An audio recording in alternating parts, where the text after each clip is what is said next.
Emma sat on the edge of the bed, her hands cradling her growing belly, feeling the soft flutter of their baby inside her. It had been 3 months since she had found out she was pregnant, and every day since then had been a mix of joy, excitement, and worry. At 32 years old, she had always dreamed of becoming a mother. But the reality of carrying a child was something entirely different. There were so many things to think about, so many things to prepare for: the doctor's appointments, the nursery, the baby clothes, the endless advice from well-meaning friends and family. It all felt like a whirlwind, and yet, through it all, she had James. James had been her partner for nearly 5 years, and together they had shared so many milestones. Their marriage had been one of mutual support, or so she had thought. They had spent weekends together, traveled to new cities, and enjoyed quiet nights at home. They talked about their future together, about the house they would buy, about the family they would raise. Emma had always believed in their relationship, trusted that James was her equal partner in every sense, and when they decided to start trying for a baby, Emma thought it would only bring them closer. But now, as she sat alone in their bedroom, Emma felt a gnawing sense of unease. The due date was getting closer, and yet James was nowhere near ready for the changes ahead.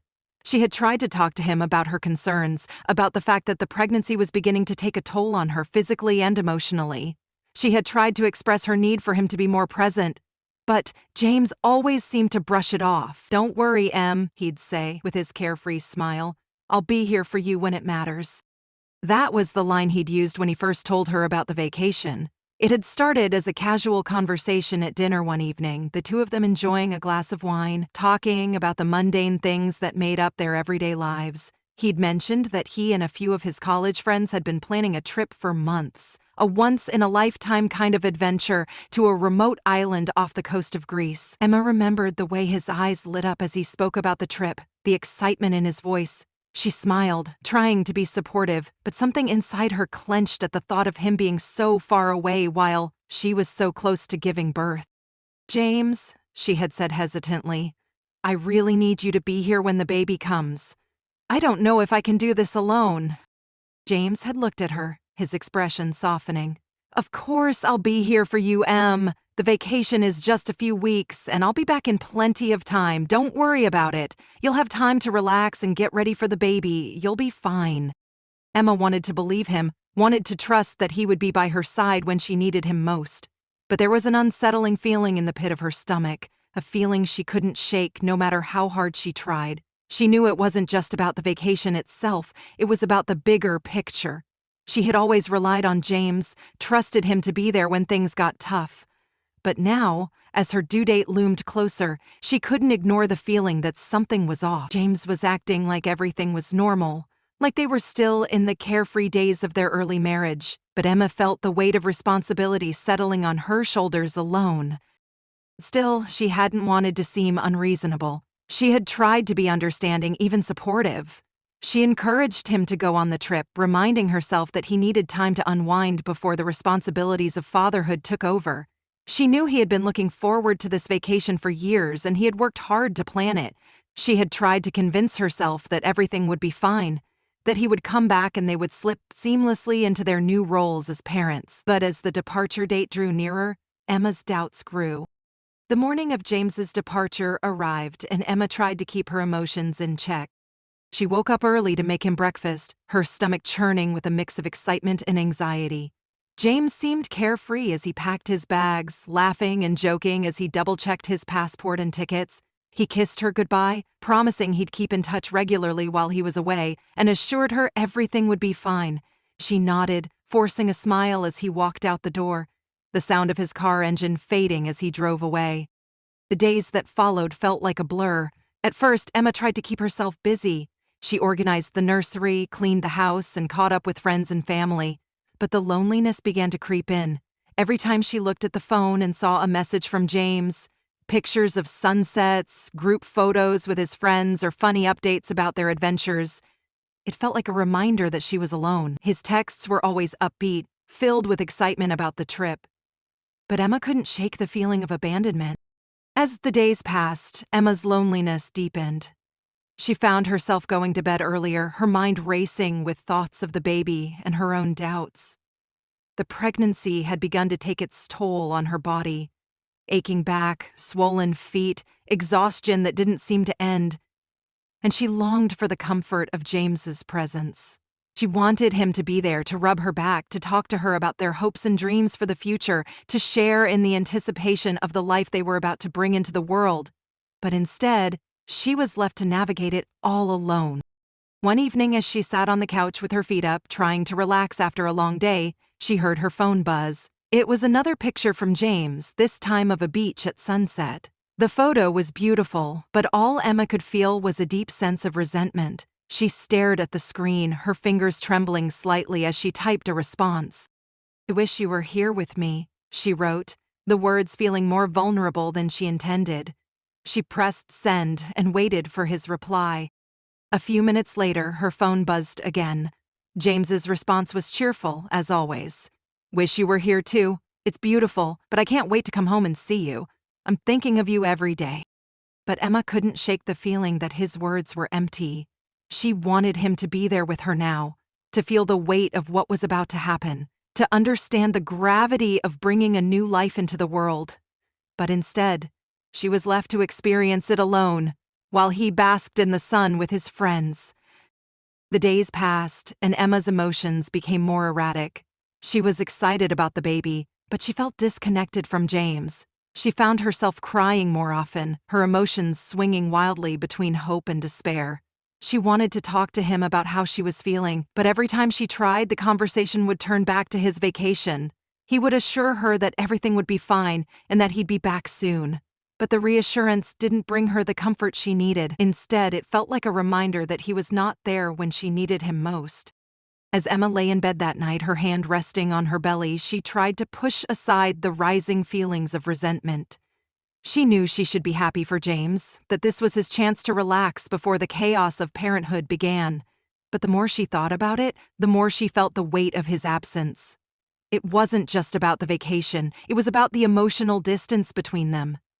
And as the days ticked by, the gap between them seemed to grow wider.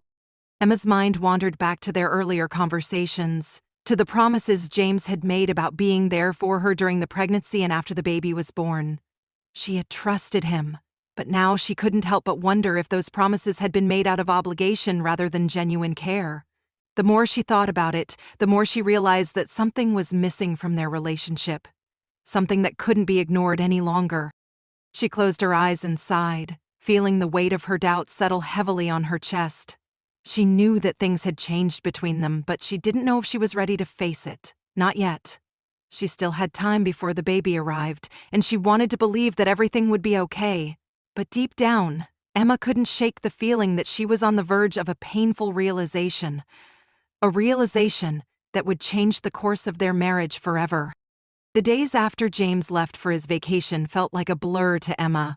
At first, there was a certain rush of activity. She threw herself into preparations for the baby as though burying herself in tasks would make the emptiness inside her feel less profound. The nursery, which had been only partially completed before James left, was her first focus. She painted the walls a soft cream color, a shade that was neutral but soothing. She assembled the crib, adjusted its position several times, and stood back to admire her work, feeling a strange mixture of pride and sadness. There was a crib, but no father to put the baby to sleep in it. Her friends, though supportive, were all busy with their own lives, their own families. They offered kind words and promises to visit, but deep down, Emma couldn't shake the feeling that no one truly understood. It wasn't just about being alone. It was the realization that her life was changing in a way that James didn't seem to fully grasp. She had always imagined their journey into parenthood to be a shared experience, something they would go through together. But instead, it felt as though she was walking this path alone, with no one beside her. James texted her every day, usually in the morning or late at night when she was already in bed. He would send pictures from the island, of the crystal-clear waters and the lazy afternoons spent lounging on the beach. His messages were upbeat, filled with excitement. He told her about the adventures he was having, scuba diving, exploring ruins, enjoying late-night dinners with friends. He would add, almost as an afterthought, "I miss you," or "wish you were here," but Emma knew it wasn't enough. She wanted him to be there, in the moments that truly mattered, not just in the snapshots of his vacation, but in the quiet moments of their life together, the ones that mattered. One evening she sat in the living room, staring at the empty space where James's things had once been. His favorite chair sat in the corner, untouched. She could almost hear the sound of him coming home, dropping his keys on the counter and calling out her name, but all of that was gone now. The silence in the house felt oppressive. Her thoughts were interrupted by the sudden vibration of her phone. It was a message from James. Just got back from a sunset boat ride. It was amazing. I really wish you could have been here to see it. Emma sat in silence for a moment, staring at the words. A pang of guilt mixed with frustration swept over her. She wanted to be happy for him, to share in his joy, but it felt hollow. She had hoped that their connection would remain strong even while they were apart, but instead it felt as though they were drifting further and further apart.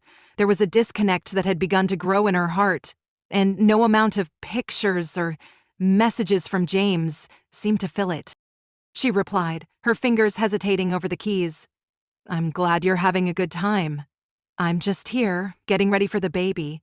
It's a bit overwhelming sometimes." She felt guilty even writing those words, as if she were accusing him. But it was true. She was overwhelmed. By the pregnancy, by the changes in her body, by the emotional weight of being alone. Her phone buzzed again. "Yeah, I bet. I'll be home soon, then we can get everything ready together. You're doing great, I know it." She read the words, but they didn't bring the comfort she had hoped for. He was right, of course. She was doing everything, or at least she felt like she was. But there was no sense of shared responsibility, no partnership. It wasn't the we that they had promised each other. It was just her, alone in the quiet of the house, with the future stretching out before her like an uncertain path. As the days turned into weeks, Emma began to feel a growing sense of resentment. She found herself looking at the photos of James enjoying his vacation, laughing with his friends, living a life of carefree freedom. Meanwhile, she was facing the daunting reality of impending motherhood. She tried not to let it bother her, but it did. Every day, the loneliness grew more palpable. Every day, she had to manage her aches and pains alone. Every day, she watched as James posted updates on his social media, his life a snapshot of joy, while hers seemed to be slipping further into isolation. She had never felt so disconnected from him before.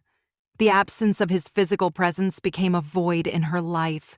It wasn't just about the baby, though that was certainly a huge part of it. It was the emotional distance between them. Emma had always thought of their relationship as one where they communicated openly and honestly.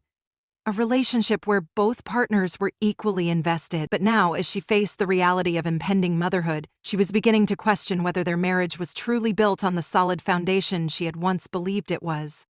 There were moments when she tried to reach out to him, when she tried to express her feelings of loneliness and frustration, but James's responses were always the same, bright, cheerful, and reassuring. "I can't wait to come home," he would say. "I miss you." But those words, no matter how well-meaning, felt hollow. They were words that didn't change the fact that he wasn't there when she needed him most. Emma's mind raced as she moved through the motions of her daily life. She went to her doctor's appointments alone, surrounded by women with their partners at their sides. She felt the weight of their stares as they noticed her sitting alone in the waiting room, her hand resting on her belly.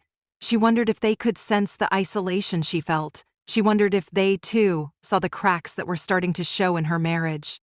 One afternoon, as Emma walked through a local store, picking up baby clothes and supplies, she felt the sting of an unexpected emotion.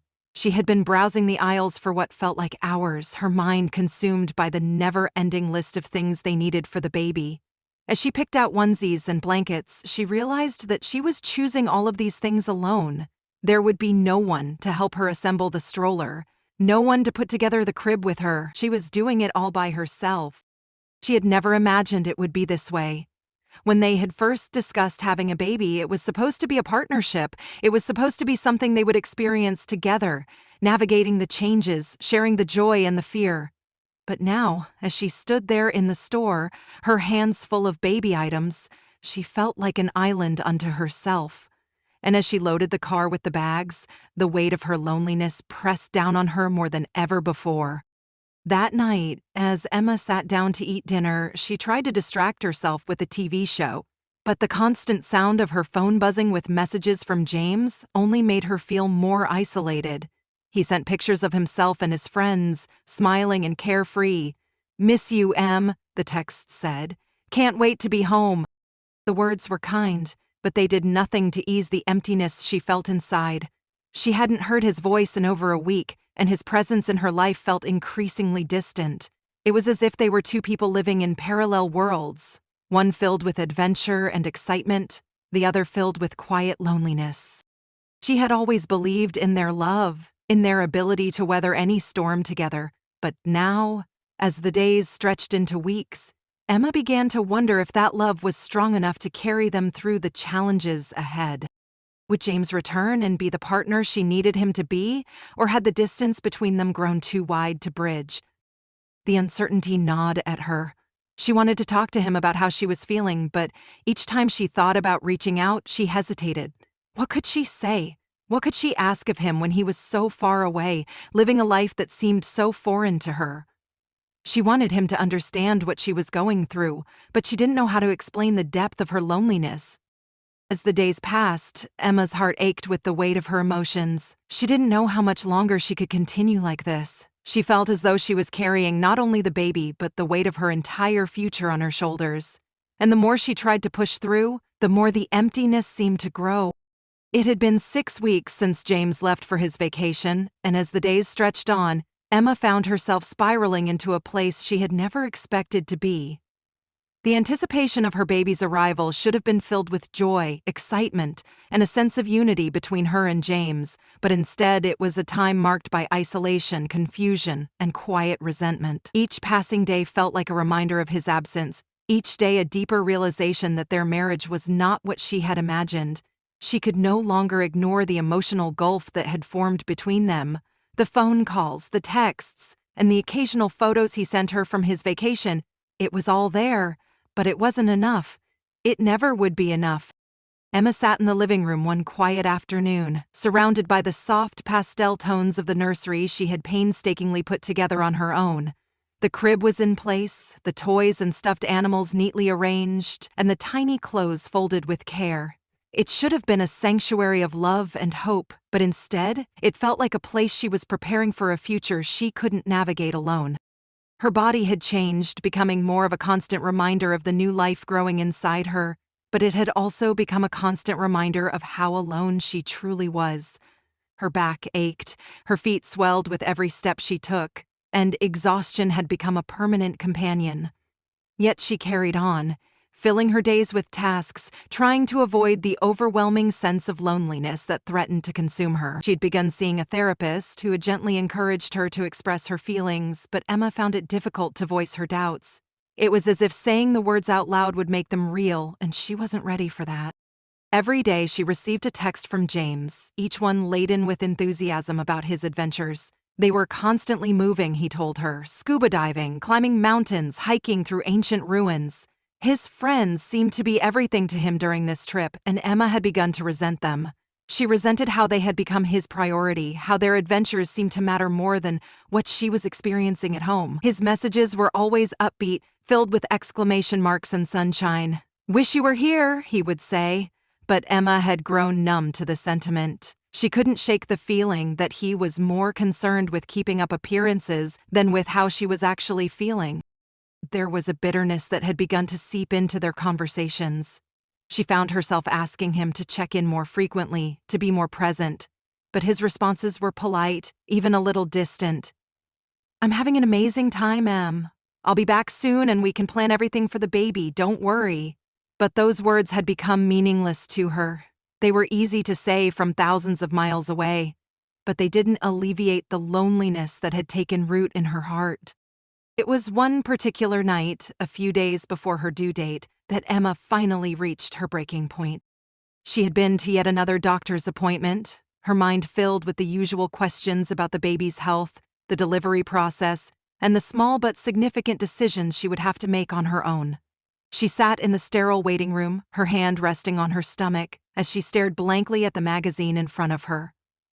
She should have been excited. She should have been looking forward to the moment she would finally meet her child, but instead, she felt a heaviness in her chest that wouldn't lift. The other women in the waiting room sat with their partners, talking excitedly about their pregnancies, their faces glowing with anticipation. Emma, by contrast, felt like an outsider, a woman left behind. When her name was called, she stood up and walked into the examination room, the sterile smell of antiseptic stinging her nose.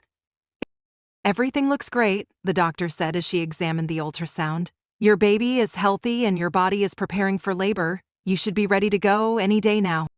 But Emma couldn't hear the excitement in the doctor's voice. All she could think about was the empty space beside her where James should have been.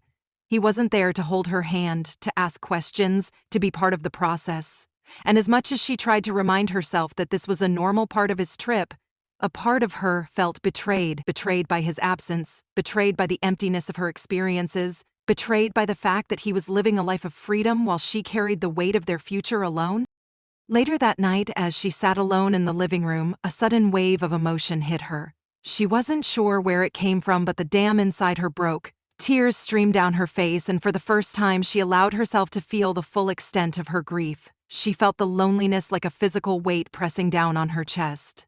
The baby kicked, a soft reminder of the life inside her, but even that didn't bring her comfort. Her mind raced. How had they gotten here? How had she ended up in this place, alone, with a baby on the way, feeling more distant from James than ever? She grabbed her phone, her fingers trembling as she typed a message to him. She didn't know what she wanted to say, but the words spilled out. "I don't know how much longer I can do this, James. I'm alone. I'm doing all of this on my own. I don't feel like we're in this together anymore." She paused after typing the message, her thumb hovering over the send button. For a moment, she considered deleting it, thinking that it might come across as too much. But then, in that moment of vulnerability, she pressed send. Her heart pounded as she waited for his reply. A few minutes later, her phone buzzed. James had responded. "I'm sorry you're feeling this way, Em. I'll be home soon, I promise. You're doing great. I can't wait to get back and help you with everything." It was a familiar reply. A polite, distant reply. She read it several times, but the words didn't bring her any comfort. They didn't make her feel seen, understood, or supported. They felt like an empty promise, like words spoken out of obligation. Emma closed her eyes, feeling the weight of the situation press down on her even harder. She felt angry now. Angry at herself for letting this happen, angry at James for not being there when she needed him, angry at the circumstances that had left her with so many unanswered questions. She knew she couldn't keep living like this. She couldn't continue being the only one invested in their marriage, in their future. She couldn't continue pretending that everything was fine when it was so clearly falling apart. The next morning, Emma woke up feeling exhausted. Her eyes were puffy from crying the night before, and her body ached more than usual. She sat in front of the mirror, staring at her reflection, wondering how much longer she could keep pretending that everything was okay. She had kept up the charade for weeks, pretending that everything was fine, pretending that she could handle the pregnancy, the loneliness, the growing distance between her and James. But she was no longer sure how much longer she could keep up the act. James texted her again in the afternoon. Another photo from his vacation, this time of a group photo with his friends in front of an ancient ruin. He was smiling, carefree, the sun shining in the background. He had written, "Having an amazing time. Can't wait to get home and see you, babe." She stared at the picture, her stomach twisting in knots. She couldn't do it anymore. She couldn't keep waiting for him to change. She couldn't keep pretending that everything was okay. That evening, Emma sat down and made the hardest decision of her life. She called a lawyer. She didn't know what the future would hold, but she knew she couldn't continue living in a marriage that felt so hollow. She didn't want to raise her child in a relationship that lacked the foundation of mutual support and respect. The decision wasn't easy. She didn't want to give up on her marriage. She had loved James, and she had always believed in their future together. But in that moment, as she stared at the phone screen, her heart heavy with the weight of the choice she had just made, Emma knew that she couldn't continue this life of emotional neglect. She couldn't continue living in a marriage where she was left behind. She took a deep breath and let the tears fall, knowing that her life was about to change in ways she couldn't fully predict. But for the first time in weeks, Emma felt a sense of clarity. She was no longer willing to wait for someone who wasn't willing to show up for her. She was ready to move forward, for herself and for her child.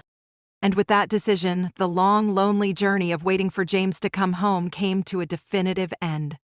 The decision to call a lawyer wasn't one Emma had made lightly. She had spent countless nights in turmoil, weighing the consequences of her choices. Could she really walk away from everything she had once believed in? Could she truly face a future without James by her side, especially with their baby on the way? But as she sat in her living room, looking at the nursery she had painstakingly set up, she knew in her heart that this was the only option left for her. She couldn't continue down a path of emotional neglect. Couldn't wait for a man who wasn't showing up for her. The first few days after reaching out to the lawyer were a blur. Emma had initially been unsure of what to expect, but as the days passed, she began to feel a sense of clarity she hadn't known before. The lawyer's office was warm and professional, and the meeting itself was surprisingly straightforward. They discussed the terms of the divorce, the division of assets, and, most importantly, custody of the baby. Emma's mind raced, trying to absorb all of the legalities and paperwork. It was a lot to process, but in some strange way, it felt empowering to take control of the situation, to take steps toward building a new life for herself and her child. The next step was the hardest, telling James. She had avoided the conversation for as long as possible, afraid of what he would say, afraid of the fallout. But deep down, Emma knew that if she didn't tell him now, she would only continue to carry the weight of the decision alone. She had always been the one to carry the emotional load in their relationship.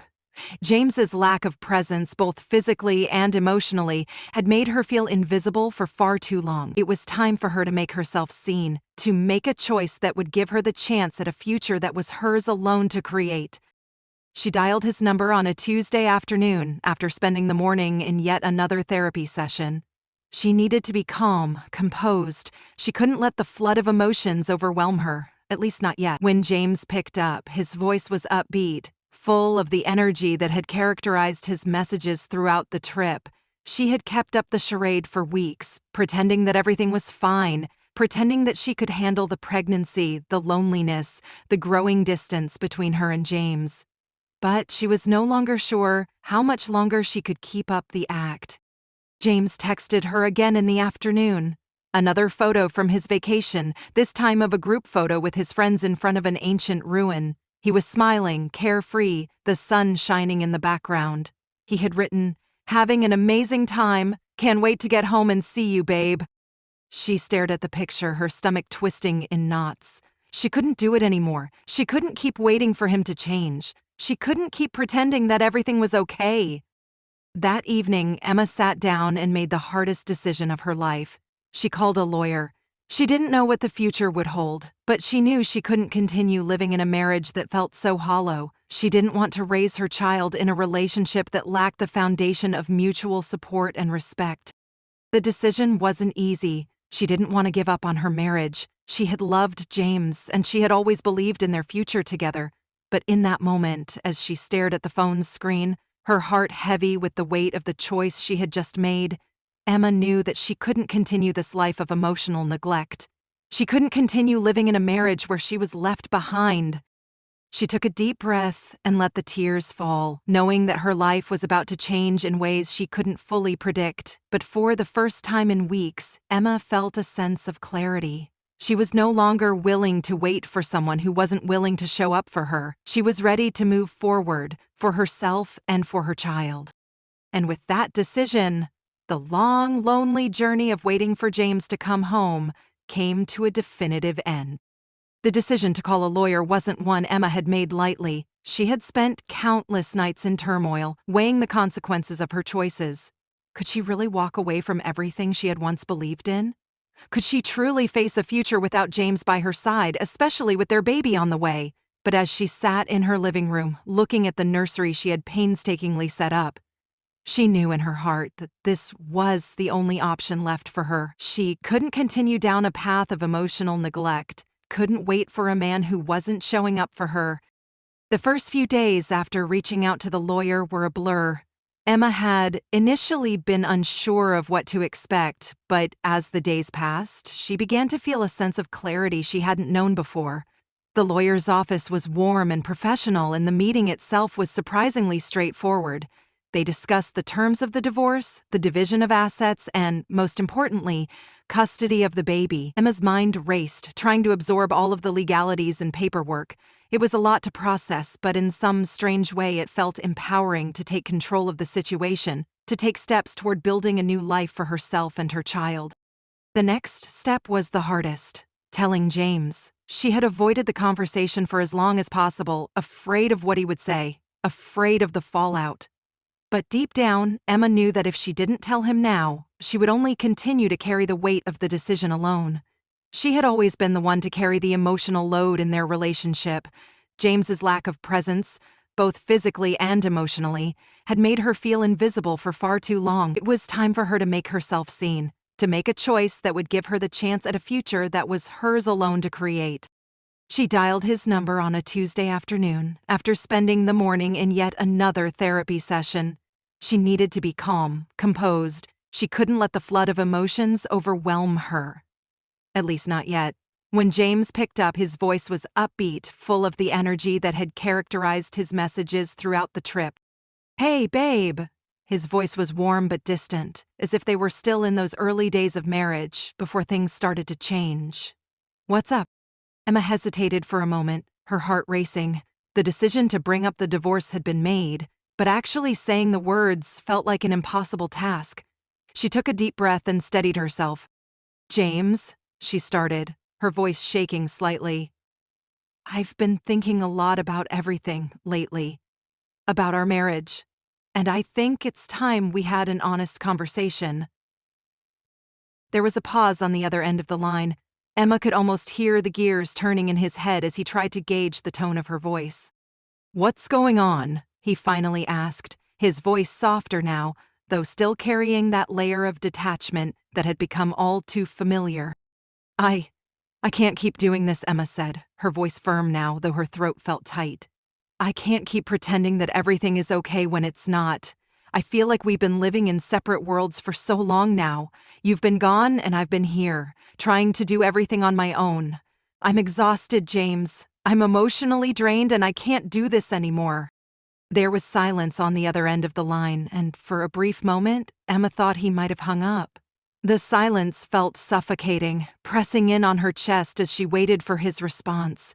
When he finally spoke, his voice was quiet. Are you saying what I think you're saying?" His words were cautious, as if he were afraid to hear what he already knew was coming. "I think you know what I'm saying," Emma replied, her voice barely above a whisper. "I've been trying to reach you, James. I've tried to tell you how I've been feeling, but every time you're away, it feels like you're living a different life. And I'm here, alone, waiting for you to come back. But you don't seem to want to be here with me, not really. Not in the way I need." "I've been busy," James said, the defensiveness creeping into his voice. "You know that.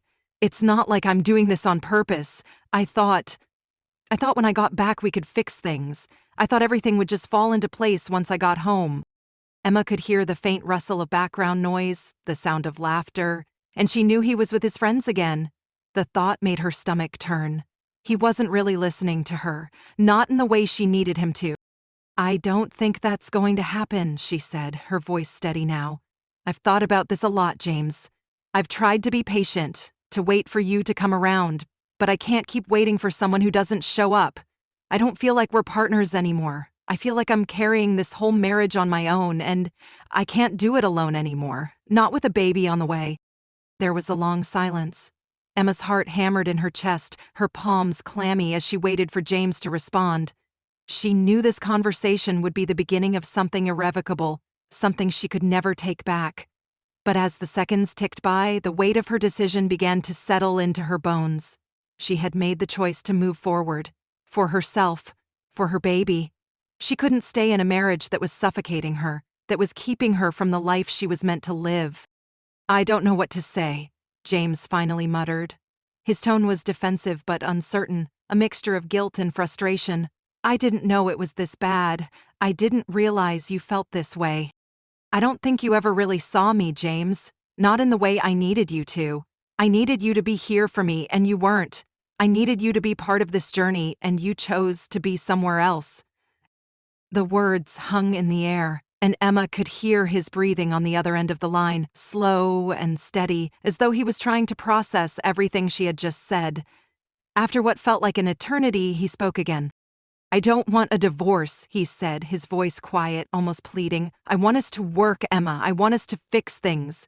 I love you." Emma closed her eyes, feeling the weight of those words. But there was no comfort in them. Not anymore. She had already made her decision. "I'm sorry, James. I've made up my mind. I'm filing for divorce." With that, Emma ended the call, the weight of the finality of her decision settling into her chest like a heavy stone. She didn't cry.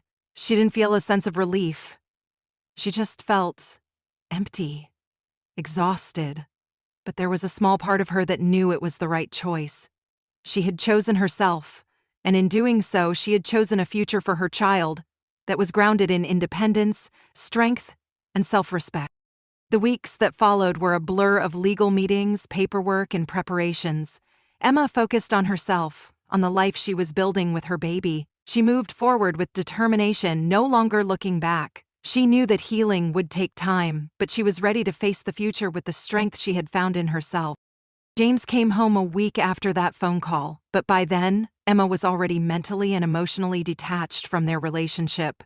When they saw each other in person for the first time since the conversation, it was clear that everything had changed. There was no longer any pretense between them. The finality of her decision hung in the air, and no amount of apologies or promises could undo the damage that had been done. Emma knew that she had made the right choice, that she had taken control of her own destiny.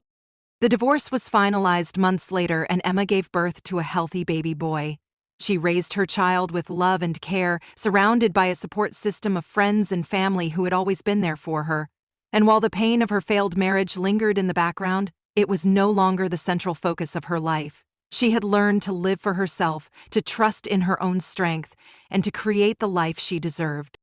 And in the end, Emma realized that sometimes the hardest decisions are the ones that lead to the most profound transformations. It was only by letting go of the life she thought she wanted that she could truly embrace the one she was meant to have.